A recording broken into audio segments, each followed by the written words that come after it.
Got other council members that'll be coming in. I'm asking any of the council members that would like to come over if they could come on over, okay? We do have a couple of other council members that will be showing up, but as you know, a lot of council members are traveling, so want to make sure that everybody's aware of that. All right, we'll go ahead and get started. Want to come on this side? We got room on this side too? Thank you, thank you, thank you. All right. So first of all, thanks everybody for being here today. This council redistricting process was fair, transparent, and accomplished several objectives that we were required by law to do. We looked at the Civil Rights Act and other things to make sure that we put the appropriate guardrails and guidelines in place. For example, it was imperative to have a competitive Hispanic ward, and at the request of the Hispanic Alliance, especially my friend Jose Feliciano, we looked at where there could be potentially a second competitive Hispanic ward. The new Ward 14, which is being capably served by our majority whip, Jasmine Santana, has a 41% Hispanic population. The new Ward 11, predominantly the old Ward 15 and part of the old Ward 13, was reconfigured to reflect an approximate 29% Hispanic population. The consultants reviewed population loss, current ward configurations, and other data that was used to develop these maps. We set up 4 community meetings and received feedback from the public on a council website and instructed everyone how to use Dave's Redistricting as a tool to potentially see what kind of drafts were out there. We looked at every single one of those maps. The consultants looked at them as well to really see if any of those maps and those recommendations needed to be considered, and I will tell you that many of those recommendations were considered. Many council members like me discussed this process at our respective community meetings at length. After those steps were taken, we gave council members an opportunity to weigh in on the proposed maps and give their recommendations. Many council members had development projects and other initiatives that we took into consideration. Council members know their wards better than anyone. We attempted to place important landmarks, institutions, parks, and recreation centers in each ward. We attempted to prevent pitting incumbent council members, especially women, because we value the women that we have on council and wanted to preserve each and every woman that was contributing against running against each other. We tried our best to draw natural boundaries. Many people wanted us to draw straight lines and nice, clean squares, circles, triangles, and shapes. However, ladies and gentlemen, population loss in distressed neighborhoods and migration to hot markets and hot neighborhoods made this an incredibly difficult challenge. We now have a map that is very close to being completed and will at best have minimal changes moving forward. We have to send these maps to the survey department so they can draw up the legal descriptions, which will take a considerable amount of time, especially in light of the holidays. After that, we will vote on the final proposed maps and send them to the Board of Elections so they can draw the precincts. I want to say this. To maintain objectivity, I stayed out of the way and away from drafting of these maps in the early days of this process. Once again, I only became involved in the process when council members' suggestions, recommendations, and feedback on the original proposed maps were discussed. We hired experts to conduct this work, and we trusted them to competently do their job. I'd like to thank our consultants, Mr. Bob Dykes and the Triad Research Group. I'd like to thank Dr. Mark Salling from Cleveland State University, an expert demographer. I'd like to thank Mr. Kent Whitley, a political consultant and architect in our community. I'd like to thank Daryl Torbert, our Chief Strategy Officer for Cleveland City Council, Steve Riss, our council staffer, and all of our council staff for contributing to this process. I also want to thank my colleagues and all the members of council for working through this difficult process. As I close, this was a tough process and not easy. Any present or former council member will tell you this is a grueling and unforgiving process to go through. Was the process perfect? I'm a perfectionist. I always see room for improvement. But we did not let the perfect be the enemy of the good. Let me make this clear.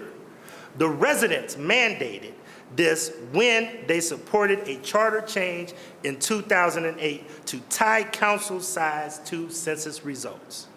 If anything, this process showed us that we have to get people to fill out the census, and we have to improve quality of life in Cleveland to get our population numbers back up. No council member was targeted for elimination. These are not our seats. I and the consultants tried very hard to un-gerrymander the past gerrymandering that past councils have done with this process. False accusations, misinformation, and disinformation has been dangerous to this process. Many members of the community and some council members wanted to keep as much of their present ward as possible. It simply could not happen. Bottom line, ladies and gentlemen, 2 wards had to disappear because of population decline. We all, including me, had to give up some areas that we cherished and gain new area. I look forward to that challenge. Council is a body, and ward lines will not determine how we work together as a unit to accomplish the work of the people of this city. We'll now move to next steps and media questions, and we want you to hear more about the methodology and description of the map, and I will now turn it over to Mr. Bob Dykes, founder of the Triad Research Group at this time.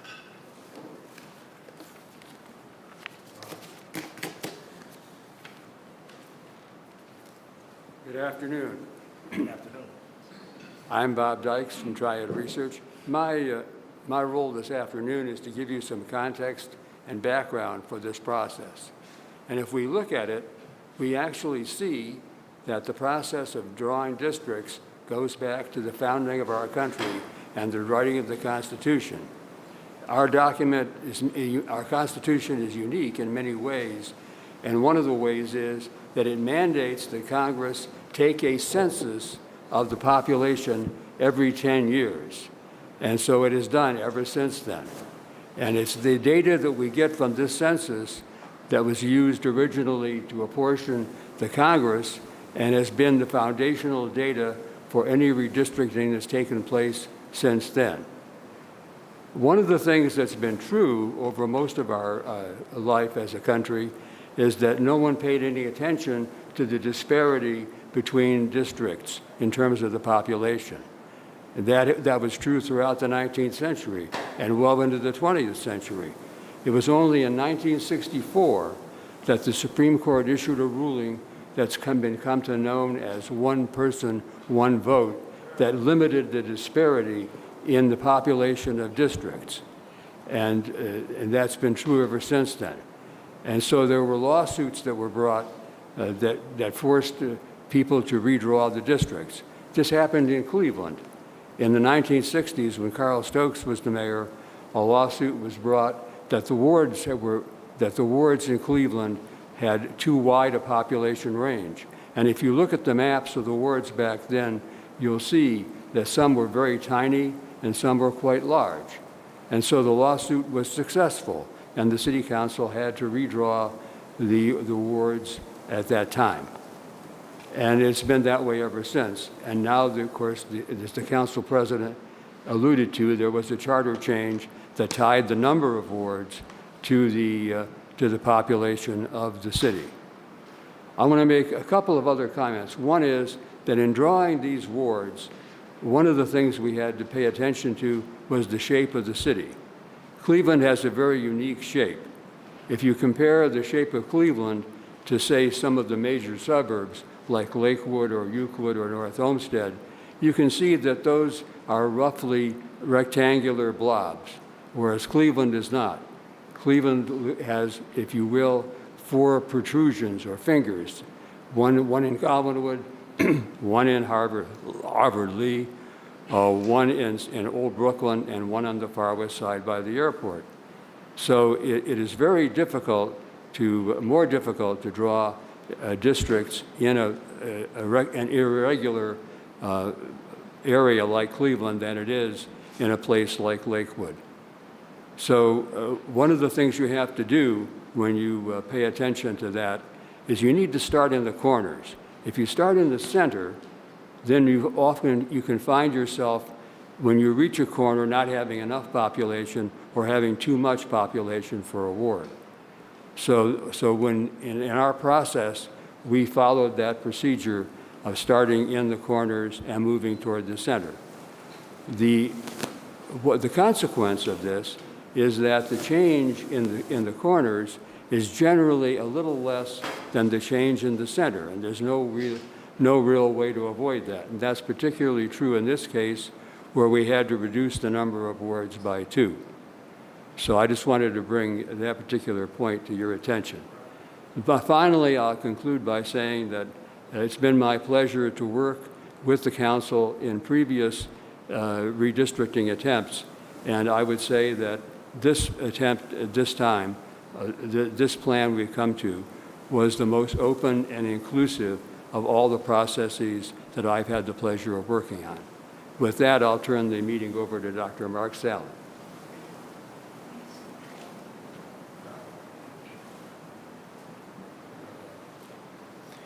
Good afternoon, everyone. Good afternoon.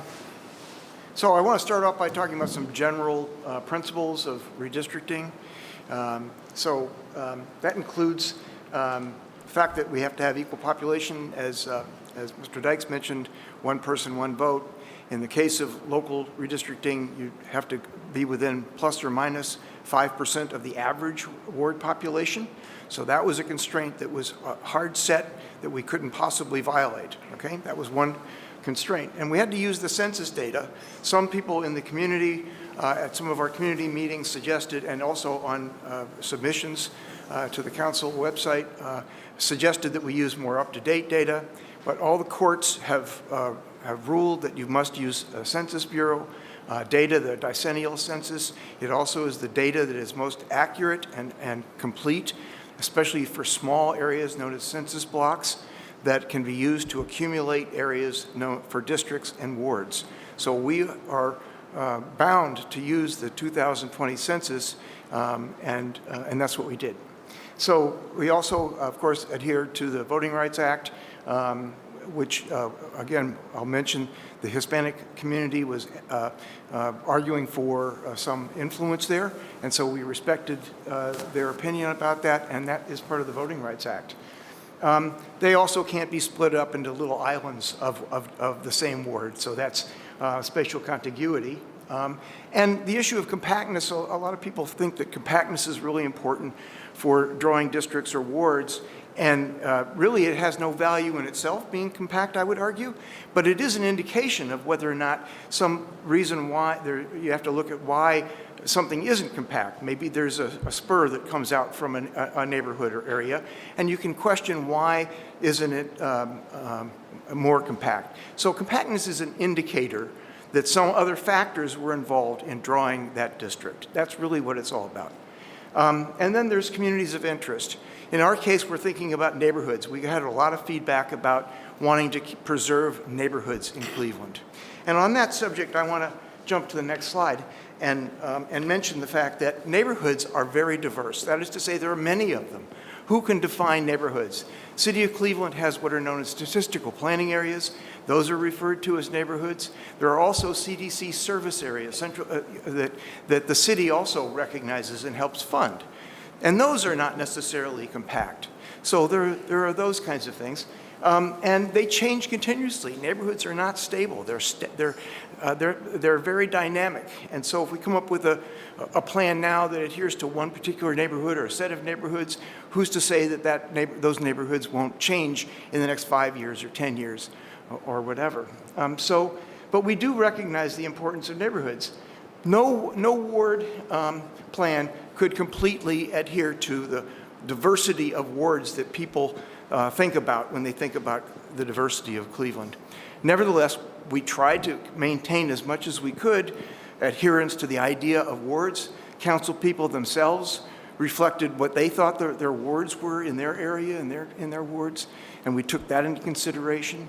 So we looked at all those kinds of aspects of wards and came up with the best plan that we could. So with that, I'll also mention how the process actually works. So this is a map that you see here of the city of Cleveland, and those little lines that are on the map represent census blocks. And there are some 6,000 or more census blocks in Cleveland, and that's what we use to build the wards. Next slide.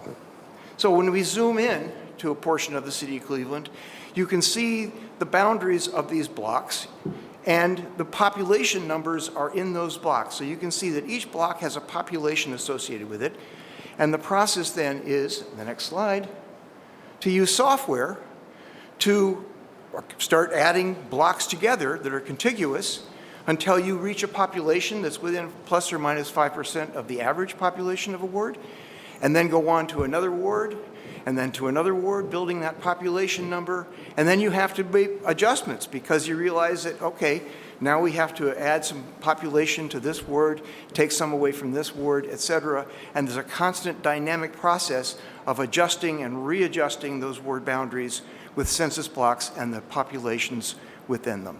So that's the basic process that we went through. Okay? Thank you. All right. Thank you. Good process analysis. We now hear from Kent Whitley. Good afternoon, ladies and gentlemen.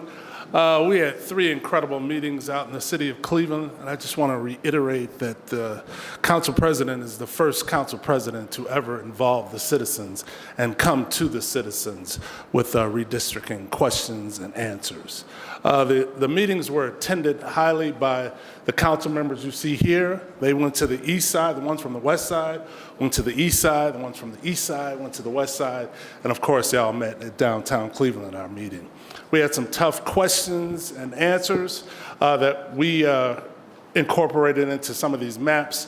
Also, as you know, as the council president said earlier, that they were allowed to make their maps themselves, but we reiterated to the citizens that you have to draw the entire map, just not your ward. So they understood the struggle that we went through throughout drawing the whole map. They got to participate in that process. I'm very proud of this council as far as transparency. We've gone back and forth with the media, with the citizens. This process has been all out in the open, and we ought to be very proud of this council. The concerns that arose, the Hispanic Roundtable, as the council president said earlier, they had a written and prepared statement for us, and their main concern was a lot, besides the written statement by the Hispanic Roundtable, was keeping neighborhoods whole and making sure institutions and landmarks stayed in their wards. Thank you very much. Thank you. So before we pivot to questions, and once again, these questions will be for the media. I'm pretty sure that all of us will have a lot of time to engage the residents. I do want to outline next steps that will be taken. This map will be placed on council's website. I believe it already has been placed on there, which is www.clevelandcitycouncil.org. Once again, that is www.clevelandcitycouncil.org. If you look here to the side, you also have a backslash that says redistricting. So if anybody wants to submit any comments and do these types of engagement, you're welcome to do so.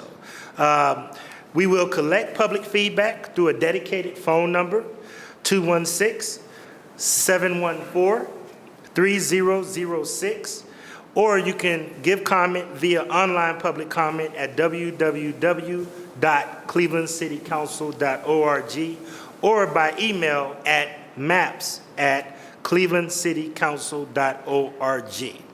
I will tell you that I try to review as many of these submissions and try to understand as many as possible. My team and myself, went through many of the maps that were submitted online, and actually showed where there were some deficiencies of why we couldn't move forward with certain maps and why certain maps suggestions were taken. The maps will now be submitted to our Office of Capital Projects, the Survey Division, so that they can create ward descriptions and legal ward descriptions so that we can have final legislation in January in order to move to the next step. Council must have these legal descriptions before we vote. These legal descriptions take a significant amount of time to do, and we must take into consideration this is the holiday season. We were thrown for a loop when there was a special election that was taking place on May the 6th, which we were instructed by the Board of Elections that they need to draw and certify the precincts that go with the maps by their last meeting or their meeting in February the 18th. And it's going to take them a significant period of time to do that. So with that, we'll take questions about the process and next steps. And once again, any of my team, I want to thank everybody. This is a tough process. It is not easy. I will tell you that there are some areas of Ward 6 that I cherished and really valued and had a great relationship, but because of population loss and decline, I had to give some of it up. And I have to go into some new areas. And I'm looking forward to that, working with my colleagues on whatever they decide to do. I myself personally am going to take the rest of the month of December and figure out what we need to do with our future.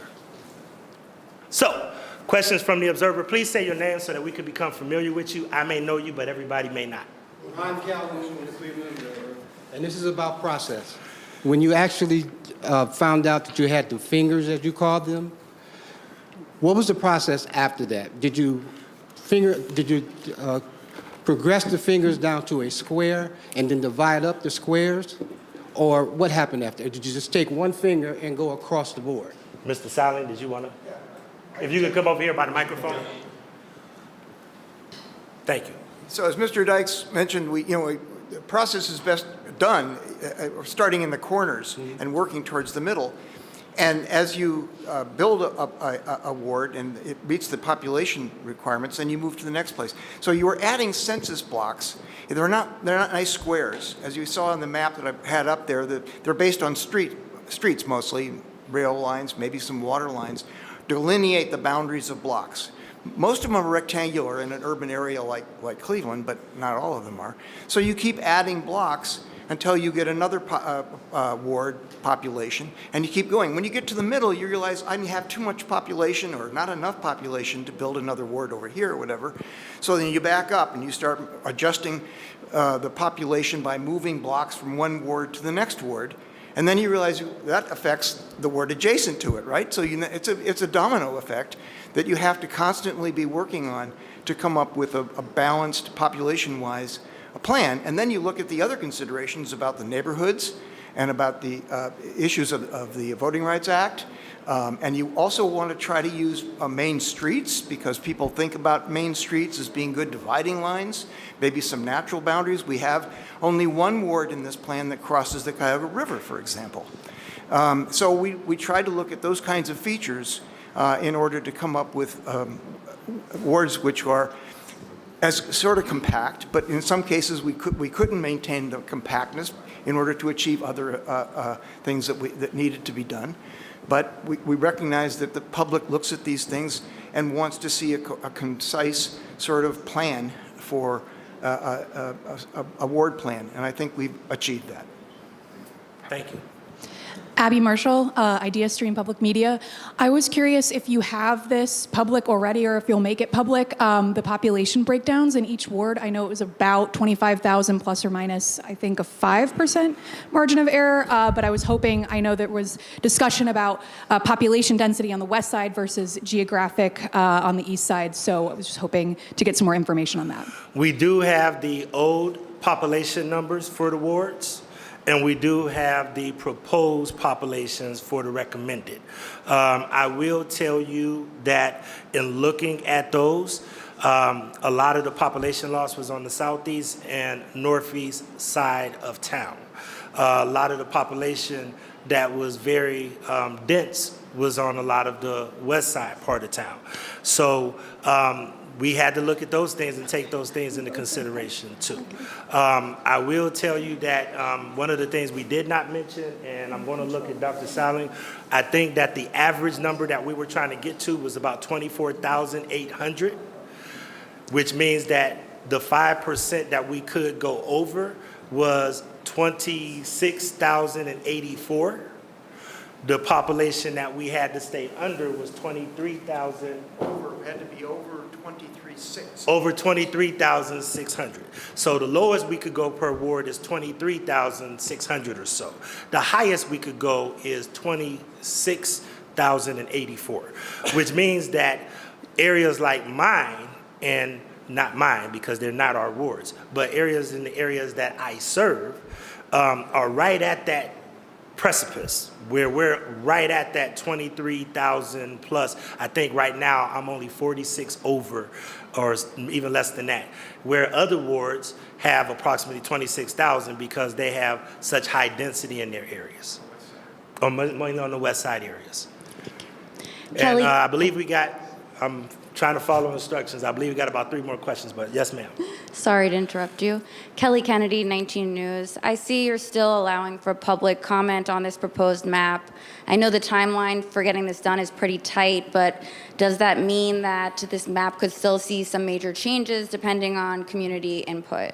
Minimal at best. And the reason that I have to say that is because, as I mentioned, we're dealing with a time crunch where it's going to take a significant amount of time for our survey department to make the legal descriptions, and it's going to take a significant amount of time for the Board of Elections. Listen, ladies and gentlemen, we're elected to do a job. We have to make some tough decisions. The people elected us to serve. I know that there's a notion that somehow 372,000 people could get in a room and draw a map. It doesn't work like that. We did take feedback proactively. We did listen to the council members proactively, but at the end of the day, this council has to make a decision. And I know that people like to do paralysis by analysis, but I think we're very close to making a decision. If anything, a couple of my colleagues might have a couple of things that they may approach us with, but we have to finalize this, move it forward. Once again, we try to take the public's comments, but I will tell you, it is impossible for 372,000 people to draw a map. Thanks very much. Nick Castell with Signal Cleveland. There's a couple of odd shapes in this map. I mean, I'm especially looking at like Slavic Village, Kinsman, Buckeye Shaker area. Why does it look the way it does with like, you know, the 3, 5, and 6 especially? We could, if the consultants want to look at this, but I will tell you that, once again, those are some of the areas that had the biggest population loss.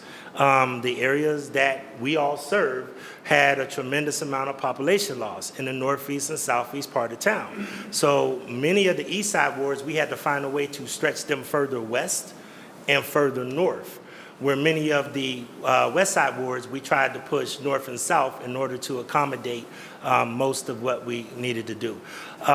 It was strictly about numbers. It wasn't like articulated. Yes, there were some development issues and other things that certain council members were looking at. However, we could accommodate some, but we couldn't accommodate all. Yes, sir. Jeff Rodell, KYC. Thank you for all your hard work. As you look at it, does this actively represent Cleveland moving forward and into the future? I stand very firm on this process. I believe that this does accurately reflect Cleveland. I will tell you that if there was a way to even make it better, I would have loved to have looked at that. But I truly believe that we have a work product that Cleveland could be proud of. I know that there are other groups and folks out there that believe that they could do a better job of doing this. I would tell you that, you know, I wish you could have been in my shoes the last couple of months. This is any council member, former or present, will tell you that this is a very difficult process, a lot of sacrifice, but a lot of opportunity. So I believe that this reflects Cleveland because of that. Cleveland is a city that is very tenacious. and we accept these kind of challenges. We're one Cleveland, one neighborhood, and at the end of the day, this is not about advocating for any individual council members. This is about trying to make sure that we had a process that we felt was fair, transparent, and accomplished all of the things that we were supposed to legally accomplish. Yes, sir. I spoke to a few residents earlier today that have common concerns. You probably know what they are, right? Can you speak directly to those people that are worried that, I don't know, especially with Spencer leaving, right? They're going to get a new council person they may not align with, they're new to, they might disagree with. Can you speak to those people that may look at these maps with concern that, I don't know, like I said, they may be worried their views won't align with that council person? That's what elections are for. Yeah. Everybody has an opportunity to run. That's why you'll very rarely hear me say my ward. I don't own Ward 6. I own a house in Ward 6. So it's not my ward, and we didn't draw it for that reason. We drew it based on a process that we believe was fair and consistent. We drew it based on how, we wanted to do all the things that we just said with the methodology. There were some considerations regarding council members, with some saying that they were going to leave and some saying that they had other ideas. For example, the new Ward 11, which I happen to think is a very special ward, actually, I think has some tremendous opportunities. And as much as we all enjoyed working with Councilwoman Spencer, who we think has been an asset to this council, they have an opportunity to get somebody there who can align with their issues. But I will tell you, many of these wards are changing. I have an area that pushes me more, the area that I'm going to have to run in, more towards the Huff area. And as much as I love Huff and I'm looking forward to engaging residents over there, I don't have a constituency base over there. So once again, everybody had to sacrifice, but everybody has opportunities. Hi. Kim Ms. Palmer Palmer. from Cranes. I'm wondering, is this similar or the map that caused the tensions in November at the city council meeting? Can you tell me if this is the map or were changes made after that day? Changes were made after that day, and I want to revisit that if we could. The purpose for that map was we had gotten community input. The consultants drew some of the things that they made recommendations on, and then 17 members of council had a chance to look and say, as my good friend, I'm going to use Danny Kelly for an example. You guys may think he's quiet, but he says, Blaine, you may know the east side, you may not know the west side like you do, and I'm making this suggestion that we look at X, Y, Z. And I have to trust my colleagues. This business is built off of teamwork. And all of these colleagues had an opportunity to weigh in. Once these colleagues had an opportunity to weigh in, we were able to accommodate some we were not. That's the tough part about being in leadership, is that you got to make tough calls and tough decisions. But once you do it, you got to be able to stand on your process and stand your ground. Yes. Cole Molesky, 19 News. You mentioned population a lot. Was there anything when you were going over some of the numbers where there were neighborhoods where you were really concerned about the lack of population from when you're drawing this maps to last time you visited? Any concern about maybe shifts in areas? All of those. I would tell you that the number one issue that most of us has is how we can improve quality of life and try to bring in more people to our neighborhoods. One of the biggest investments we made with the Southeast Council people, Councilman Bishop, myself, Councilwoman Gray, as well as Councilman Starr, is we really tried to focus on the corridor of 105th and 93rd in order to try to build it back up with population, with homes, with Habitat for Humanity houses. We have a CMHA project that we're putting together over there. We tried to focus in those areas where we knew that there were opportunities for growth, layered upon the largest employer in the city of Cleveland, which is Cleveland Clinic, and the state of Ohio. So we saw that as an opportunity based on studies that were done by like Richie Preparian, where we actually are looking in some of those areas that you mentioned that we have concerns and try to grow the population. Councilman Starr has been doing a yeoman's job along some areas to try to help grow populations. So at the end of the day, we all have been committed to trying to grow Cleveland's population.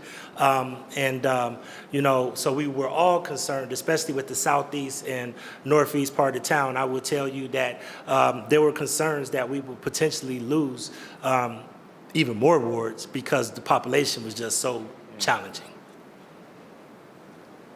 Hence Nick's question about it being some wards being a little bit awkward. Right. Yes. So which incumbents are drawn in with each other who'll have to run against each other next year? I'm gonna let you guys figure that out. I think it's kind of self-explanatory. But I will say this to you, it's self-explanatory.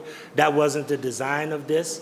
Once again, for example, I wanna just say this because this gentleman has been a tremendous colleague. You notice Collinwood is one Collinwood. Councilman Polinsik has said, Blaine, don't worry about me. I just want to work with Councilman Harrison to make one Collinwood. We'll figure out the politics later. But I really think, I really want to advocate for one Collinwood.